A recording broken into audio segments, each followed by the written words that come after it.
Hey Thomas, how are you this morning? Jonathan, I'm doing well.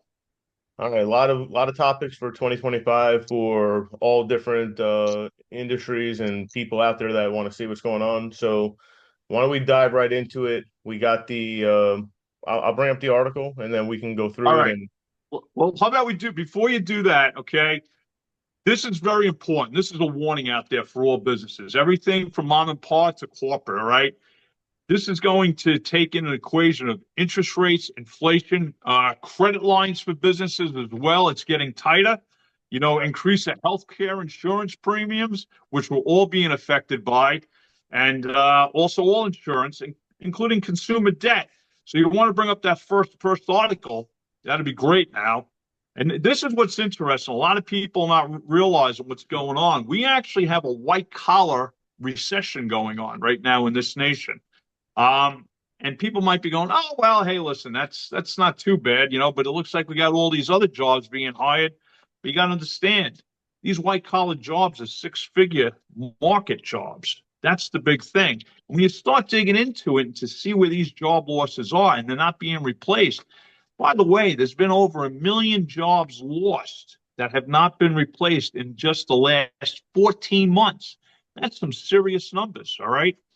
yeah, Basically, go ahead. I'm sorry, Jonathan. yeah, I mean, I know there's been a lot of turmoil with, the economy and what's going on. There's been major companies, Google, Meta, Amazon, Microsoft, they've been all across the board. There've been so many companies that have just been laying off people, and that's in the tech industry. There's so many other big industries out there that have laid off major amounts of jobs, and these aren't your low level, low paying jobs. These are your engineers, like you're saying. These are your high end, high educated job roles. So it's not a good piece for America. It's not a good piece for the people out there that are looking for those type of jobs. So it's concerning. It's very concerning. I mean, when you look into technology, you've lost hundreds of thousands of jobs with companies, as you mentioned, the Yeah. Google, Meta, Amazon, Microsoft.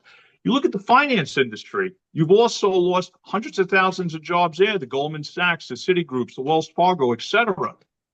And also consulting is it, you get into Ernst and Young and Deloitte, they have over 10,000 jobs that were lost. Insurance jobs have fallen over 18%. I mean, that's wild, totally wild. And these are good paying jobs. Even in the information industry, they said there was over 68,000 jobs lost. I mean, this all tallies up, and people got to wake up because when you start seeing the first Friday of every month's job report, oh, hospitality, we had this amount of, thousands of jobs. In healthcare, we had this. In government, these aren't real paying jobs. A lot of them are seasonal jobs too. When people have to open their eyes and wake up, we're in a tough situation. I think the next article we got coming up there actually will even show further where we spoke about this back in August when this came out. And, this was in regards to a correction by the federal government saying, oh, the labor statistics we reported over from, let's see when this was from. It was from April 23. April of 23 to March of 2024. They misreported 818,000 jobs nationwide. Now, that's fraudulent. I mean, if we did something like that, that's crazy. We'd be actually arrested for, fudging the numbers.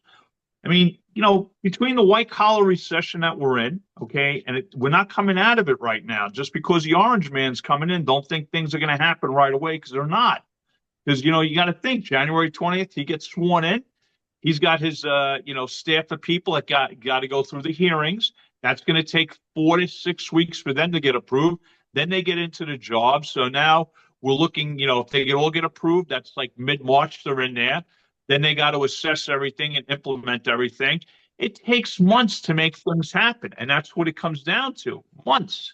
And Yeah. that's not I mean, I know these numbers looked good when you initially got them in 23, and then when they corrected it in 24, it's a big difference. 800,000 plus jobs that weren't actually added.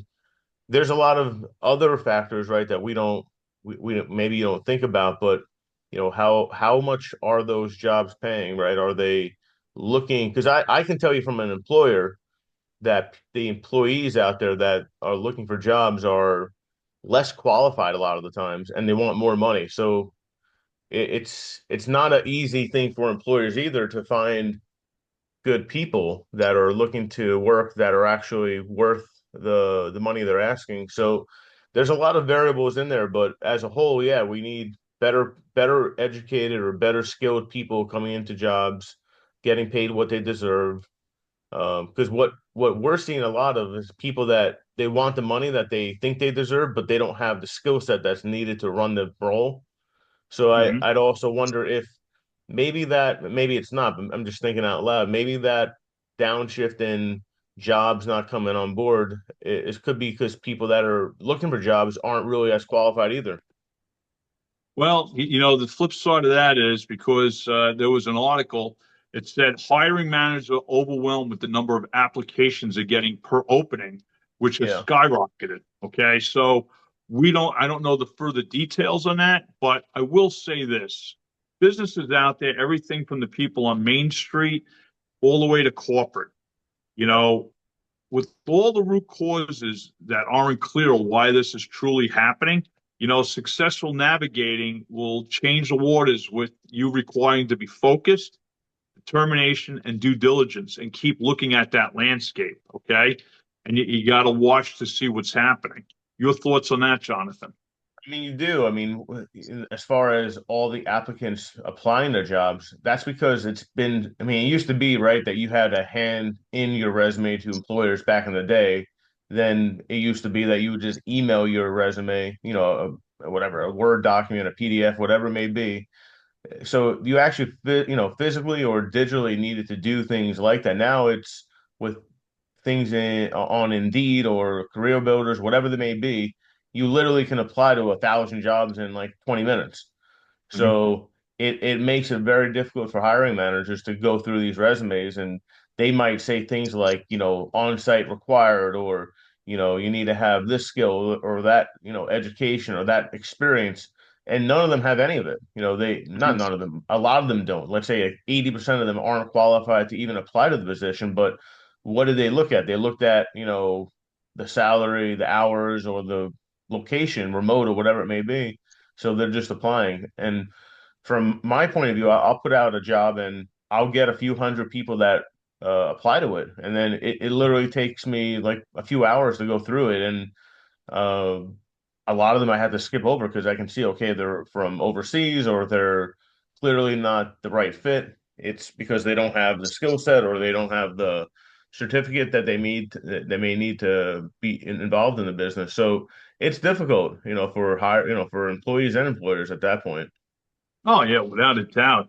I mean, if we go into the next article we have, and this is another part of the equation of why I'm saying a warning to all business out there, and you've been hearing a lot about this on the news, so it's nothing new. But when you start looking at, what Motley Fool put out, there's a very good article, and Jonathan will attach it to the video in the link below. It's worth taking a look at the details of it. And I'm only going to touch upon briefly on it, but the average American credit card debt in 2024 uh, is reached $1.16 trillion dollars at the end of the quarter in 24.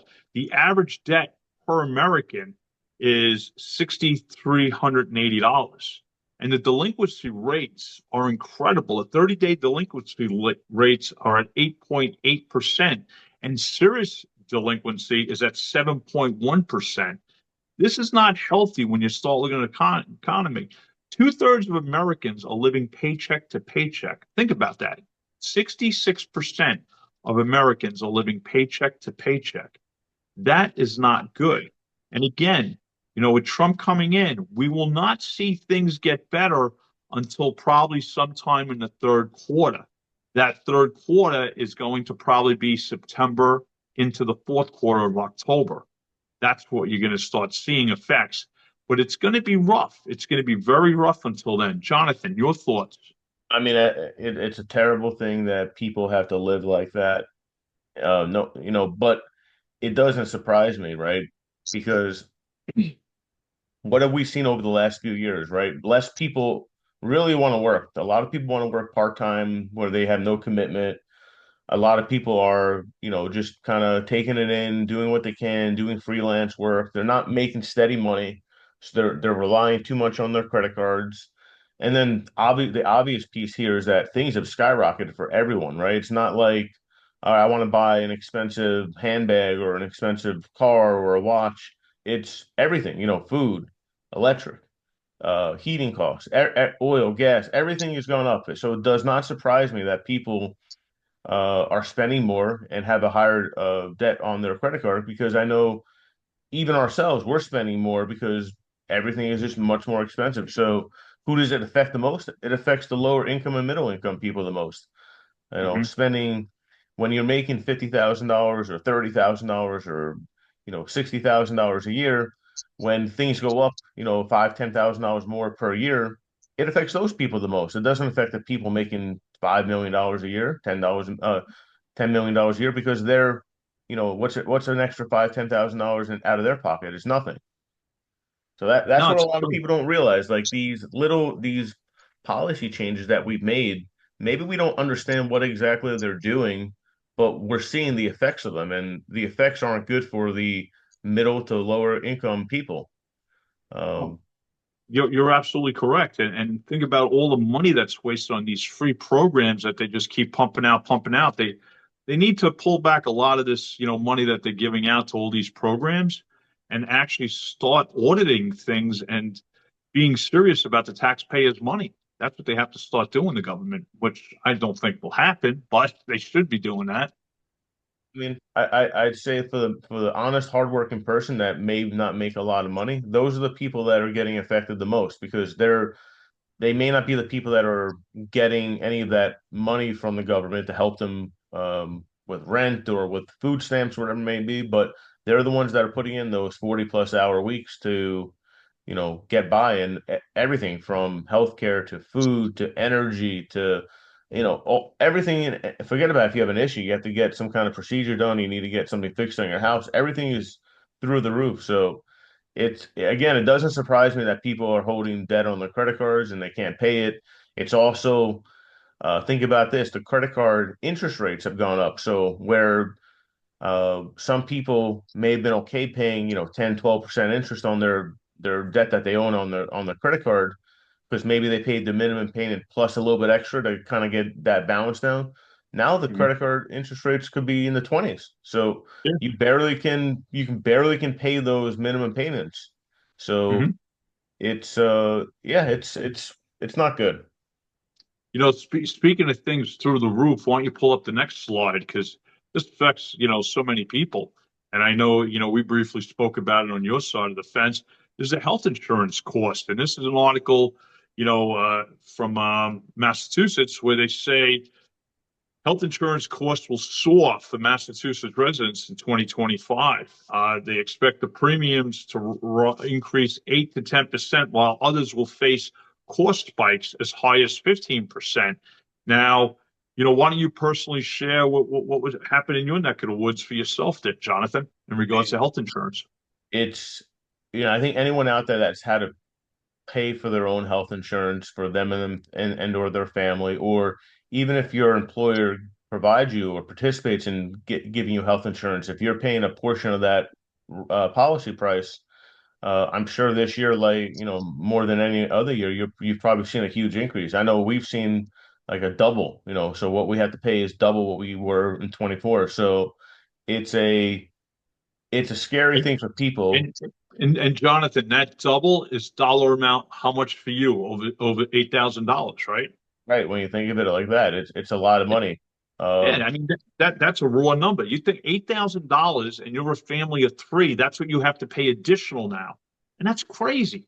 so what you think about is I know a lot of people that are now thinking about maybe they just won't have health insurance. They'll just kind of hope for the best and go to urgent care when they need it.